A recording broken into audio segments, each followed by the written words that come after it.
Hello everyone, today I am going to teach you how to make Malai Kofta. Now the recipe will be done in two parts. Firstly, we will make the gravy, for which I will need sliced onions. I have taken 2 onions, diced tomatoes, these are 3 large tomatoes, some ginger garlic paste, right? I will need some whole spices. I will need green cardamom, bay leaf, peppercorn, cumin seeds, and then I'll need some powdered spices such as some coriander powder, some Kashmiri red chili powder, some turmeric powder, salt, pepper, and some kasuri methi. The second part of the recipe will be the koftas. To make the koftas, I'll need some grated potatoes, some grated paneer, some grated khoya or mawa. Now this khoya or mawa is basically it's made with milk which has been reduced for so long that almost all the moisture inside it evaporates, which also turns the milk solids into a slightly yellow color. The reason for this is because the lactose inside the milk, it starts to caramelize, right? So it can be found in any halwai shop or you can make it at home. And for the stuffing, I'll take chopped dry fruits. I've taken almonds and raisins. And to bind everything together, I'll use some corn flour.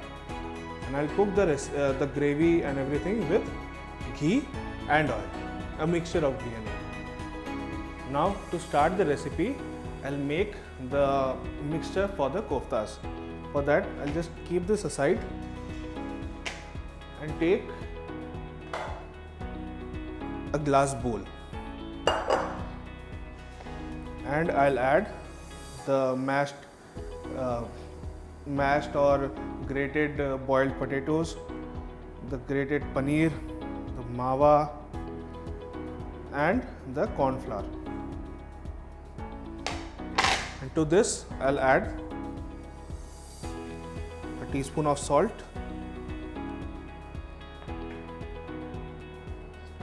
and a teaspoon of pepper, and just a little bit of oil, and I'll just make a dough out of it. Now if you want the malai part means that it should be smooth like malai, so you have to really work on it, right? It should be really smooth, the mixture. Now if you want, you can add a little bit of green cardamom powder to it. It only enhances the flavor. Now as you can see, the mixture is ready. So I'll just make the koftas. Keep this aside. Now to make the koftas, take just a lemon sized bowl and just fill the dry fruits into it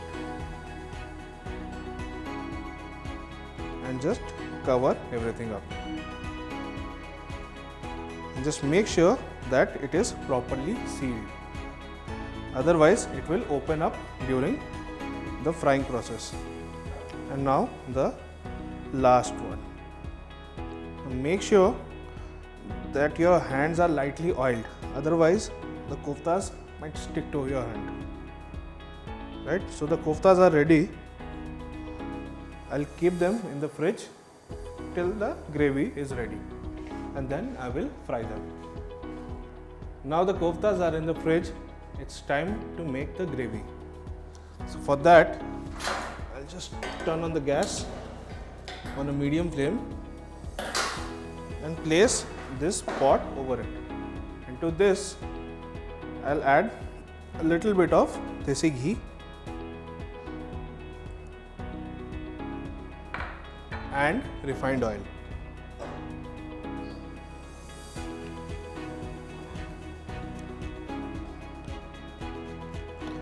Now once this becomes hot, I'll add around 2 bay leaves,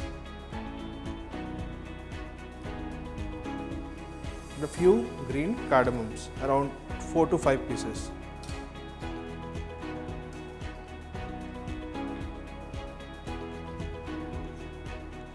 now I'll add around 12 to 15 peppercorns.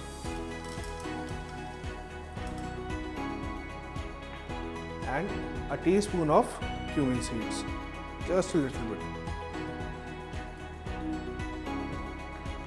And we don't want to brown the cumin seeds too much, because if the cumin seeds cook too much, the gravy will become a little brown in color, and we want a little nice orange-ish color gravy, right? So yeah, the spices are ready. I'll add the sliced onion.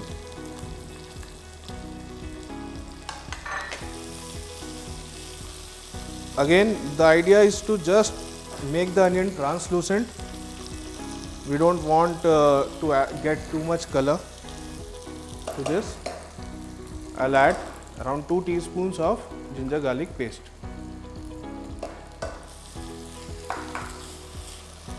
Now the powdered spices. Around 1.5 teaspoon of coriander powder. 1.5 teaspoon of red chili powder. Just a little bit of turmeric. Now the turmeric will help to enhance the color which is provided by the red chili powder. Now to this I'll add the diced tomatoes.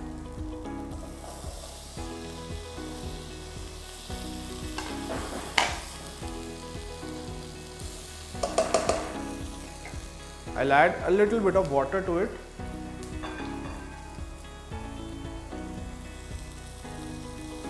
So that the spices don't burn.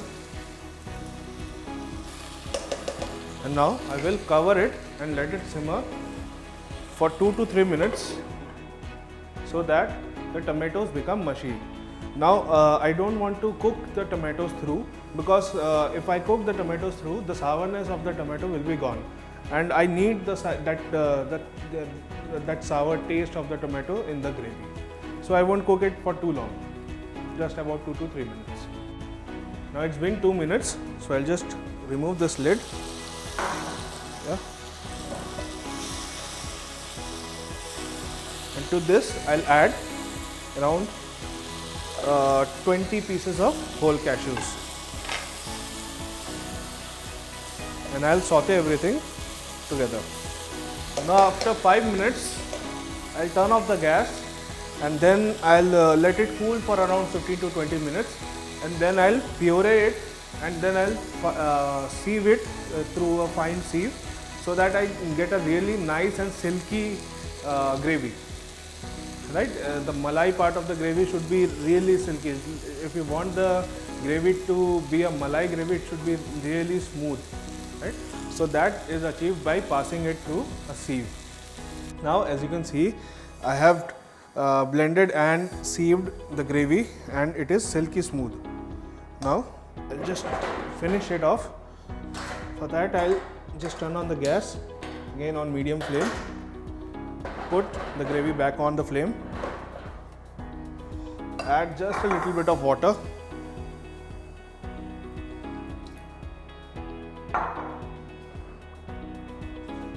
Some salt. Around a teaspoon.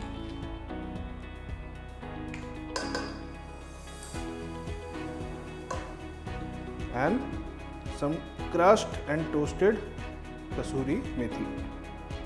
I have already toasted them, so I'll just crush them.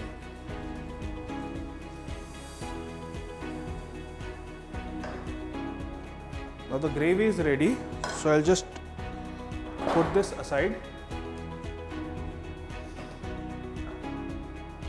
and place a saucepan filled with oil on it, and wait for it to become hot.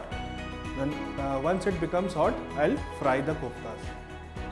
Now the oil is hot, so I'll just keep a plate and a tissue paper ready to soak the excess oil. Now I'll drop the koftas one by one into the hot oil. I'll fry 3 at a time, not to overcrowd the frying pan. Now, as you can see, the koftas are perfectly fried to a golden brown color, and now they are ready to be plated.